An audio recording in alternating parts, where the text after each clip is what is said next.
Joining us again on the Fox News Rundown, Senator Tim Scott, a Republican from South Carolina who has a brand new book out on Tuesday, One Nation, Always Under God, Profiles in Christian Courage. Not your first book. No, sir. But it's great to have, I'm sure, a new one out for you. It's exciting. I love talking about the Lord, and it gives me an opportunity to talk about how America is the greatest nation on the planet because of our Judeo-Christian ethos and our foundation. We were built upon the principles of the gospel of Jesus Christ. So to the extent that we can continue to celebrate that, I think our future is going to be remarkable. To the extent that we forget about that, I think we'll have challenges coming our way. All right, I want to get more into the book, Sure. certainly, as we continue our conversation. I want to start with politics, which is interesting because in the book, one of the things, the very first words you write is, this is not A political book. a book about politics, and it certainly isn't about the inner workings of Senate committees. Praise the Lord, somebody said. Because you said virtually nobody wants to know about Senate committee work. We've done that before, and I will tell you that the sausage factory should stay a factory. Thank God we have Trump in charge of the factory overall, but at the end of the day, we need to find the true component parts to our success as a nation. I think much of it's in the gospel, but certainly recently President Trump's victory has led us to a place where we're trying to hold on to both bodies in the Senate and the House, and we've got a lot of work to do. And there's a lot of controversy. Suddenly you have this big dispute. The Democrats from Texas, dozens of them fled the state. They went to Illinois or other blue states. Yes. And they are trying, and so far successfully, blocking a vote on Republican redistricting for congressional seats in Texas for the 2026 elections. Yes. We don't see that very often in the midterms. Usually it's after a census report when you have redistricting. What's your take on what's happening with this conflict? Well, there's no doubt when the New York Times says basically that the Democrats haven't a leg to stand on, that tells you all you need to know right there, number one. Number two, when you flee to Illinois, the state that has made gerrymandering as famous as it could be because they're always doing it, you realize that gerrymandering is not something new. It's not something relevant, frankly. What's relevant is that if you have an opportunity to redraw those districts, sometimes you take advantage of those opportunities, and right now that's what we're seeing play out in Texas. But this is not something new. No, but it is new that it's in the midterm elections in the middle of a decade as opposed to after a census. Why? That seems to make Democrats the most upset. Well, I think they're apoplectic for a couple of reasons. They're losing their minds mostly because they're losing their voters. Frankly, when you think about the redistricting conversation, typically they're done on either partisan lines or racial lines. And the good news is we've made so much progress on the issue of race as Republicans that this new working class coalition, 48% of Hispanic men voted for President Trump, over 30% of African American men voted for President Trump, over 50% of Native Americans voted for President Trump, millennials voted for President Trump. So when you think about gerrymandering, it's really about what can we do to solidify Republican control across Texas and frankly around the country as it relates to a political alignment. When people are aligned with people who have the same philosophy, I think that makes a lot of sense to me. You ran for president in 2024. Indeed. You were in the primaries. Obviously, President Trump won the nomination. To get 30% of the vote among black male Americans, was that a surprise to you? It was what we thought was coming. The truth of the matter is our party has done a really good job of celebrating the fact that there is a working class that is more interested in economic outcomes than they are the racial past. Those folks are voting more with Republicans because we offer the best and brightest future. And that future really suggests a couple things. Number one, that economic opportunity and the American dream, they are real and they are possible for you, where you live right now. And number two, we believe that giving you more of your resources is the best way for you to make decisions, while the Democrats believe exactly the opposite. They believe taking the resources from you so they make the decisions for you is the best way for your brighter future. I could not think of a better contrast between where we are politically than today. In your new book, you write early on about an exchange you had on The View. Yes. And you've been dealing with this your whole public life. Absolutely. As a black Republican. You're now in the United States Senate running for president, as you did. That you're the exception. That your success and the success of other black Americans are the exception. And you don't get it that the other Americans aren't as fortunate as you or as lucky as you or wherever they put it to be successful. Yeah, on a show called The View, where 2 out of the 5 hosts are African American. The funny thing is yesterday's exception is today's rule, and that's one of the most important parts that you have to glean from American history. That every decade we get better and better and better, especially on issues of race. We have made so much progress in so little time that it is astounding, breathtaking. Do we have progress that still needs to be made? Yes.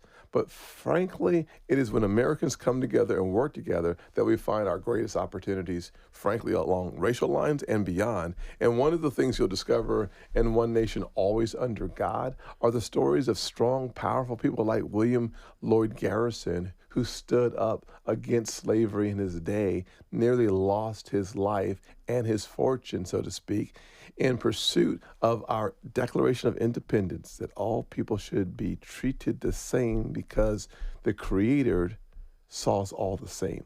So that is such a passionate pursuit you'll read about in the book. But beyond that, in today's society, it is that working class coalition that has given us the majority in the House, the Senate, and the White House, and encouraging more people to think as individuals, I think is really important for our future. So this redistricting fight, as we've referenced in Texas, is about 2026. Absolutely. You have to keep in your mind, I'm sure the president wants, Republicans want, you want to keep this majority that you have in both the House and the Senate. The House, very slim. The Senate, you have 53 seats currently. You could afford to lose 3 because you have a tie-breaking vote with Vice President Vance. I know you don't want to lose 3. I just ignored what you just said. But please continue, Dan. But I do know that you are the chair of the National Republican Senatorial Committee. Yes. So you are leading the Republican campaign efforts to try to keep control of the Senate. Yes. What's the biggest state or 2 that you have in mind? Well, on a defensive posture, my theory as an old football player is that you win Super Bowls by defense. And so we have to take care of our incumbents. The 2 most important states right now, number 1, Maine, Susan Collins, we have to win there. Number 2, North Carolina, no longer an incumbent, but we do have Michael Whatley running in that seat. If we're going to expand our majority, I think we have a couple of opportunities. Number 1, Michigan, we have Mike Rogers running again. I think we're in really good shape. Gary Peters, the Democrats, retiring. Thank God for that. And so it makes it easier for us to be successful there. And then Georgia should be a red state, period. But in 2021, you lost both elections. We did. Lost control of the Senate. John Ossoff now is up again. By just a slim margin. Yeah, and right now, every statewide elected official is a Republican. Great news for our fortune in the great state of Georgia. I believe we will win Georgia. We've got a couple of folks already announced for their candidacy for Georgia. We're looking good. And New Hampshire, I think, has now, for the first time in 10 years, more registered Republicans than Democrats. Now, independents are strong. Yeah, that's a state that, you know what, it's hard. Flip a coin. In the presidential races, it keeps going Democrat. It has been, but I believe that we are in the best shape. They just elected Kelly Ayotte, a new Republican governor, fantastic, powerful, positive woman.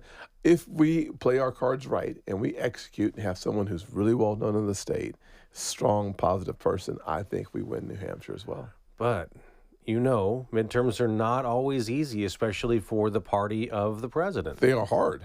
And that's why we work day and night putting a really good team together to focus on winning the midterms by selling what the president promised on the campaign trail.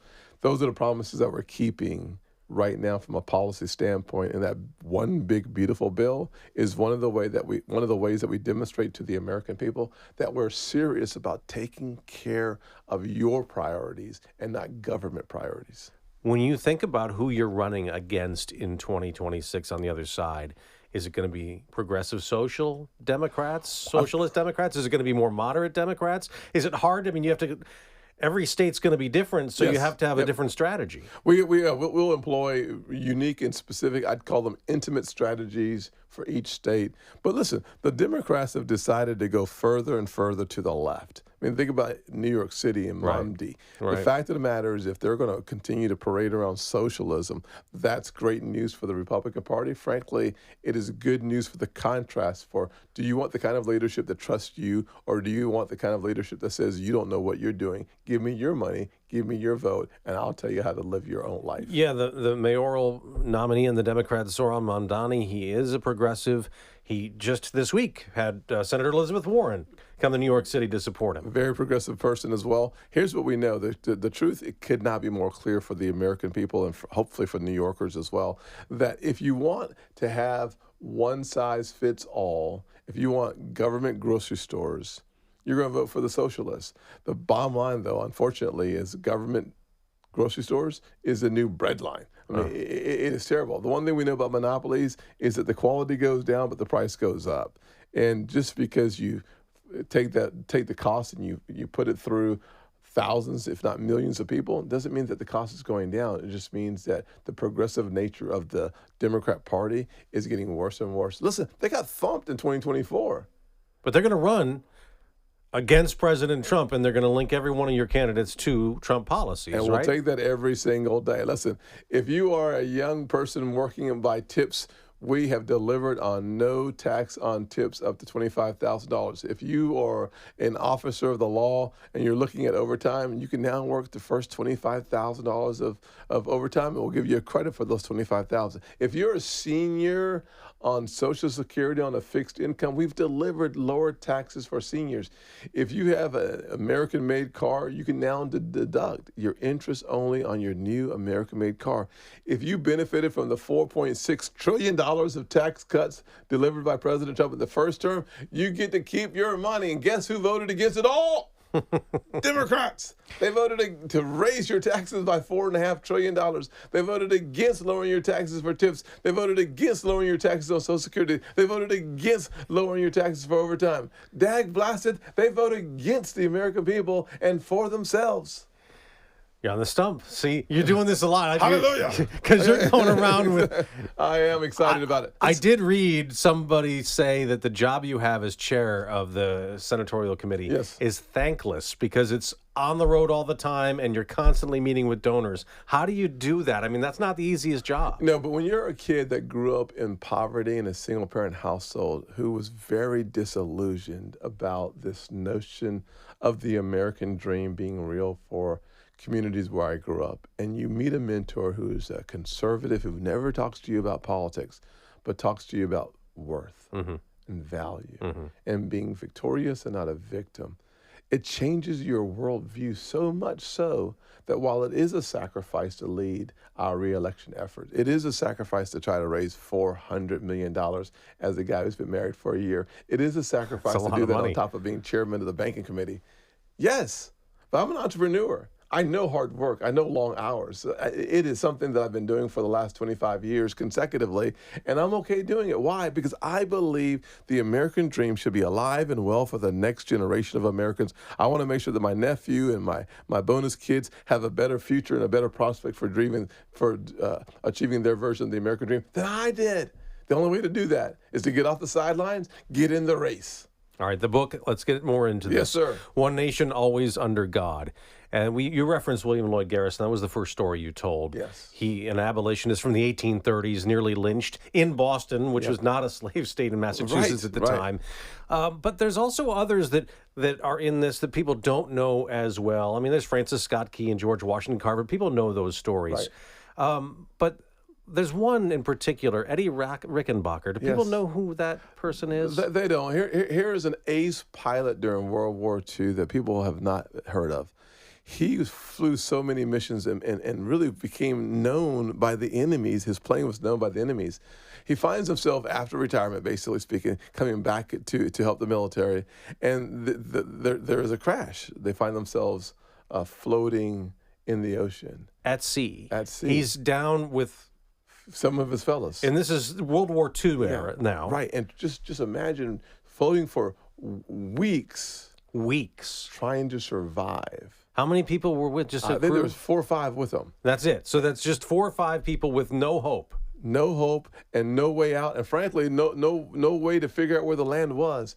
He prayed, And he was overcome with a peace that gave him enough clarity to figure out how to stay alive, how to make salt water drinkable, and how to catch birds. How to make salt water drinkable? That's I don't know amazing. How I did it. I don't know how I did. Listen, I literally sat and did the research and came to the conclusion this guy was a miracle.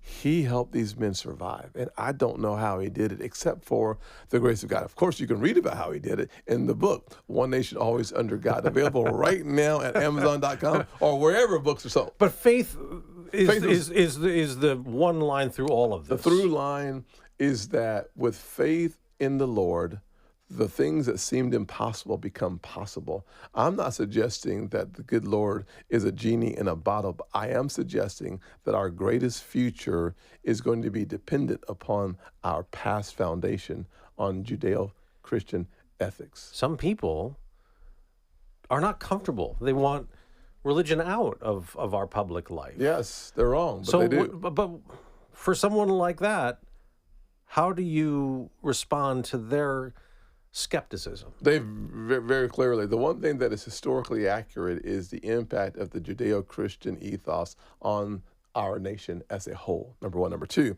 if you walk into to our Supreme Court, you see Moses holding these things called the Ten Commandments. Number three, every institution in this country has been impacted positively by men and women of courage who happen to be Christians. And so our future looks like our past if we do it right, or our future looks very dim if we do it wrong. So asking people not to worship the Lord of their choice and asking Christians not to take a stand in the public forum is purging from America the greatest foundation and philosophy that has undergirded our success story. One other person in this book, I said Francis Scott Key. Yeah. But there's also Francis Scott. Yes. And it's a personal story for 100%. you. Why did you include that one? Well, I'm living in so many ways my mother's American dream. She is the first person to teach me you can be a victim or you can be victorious, but you can't be both.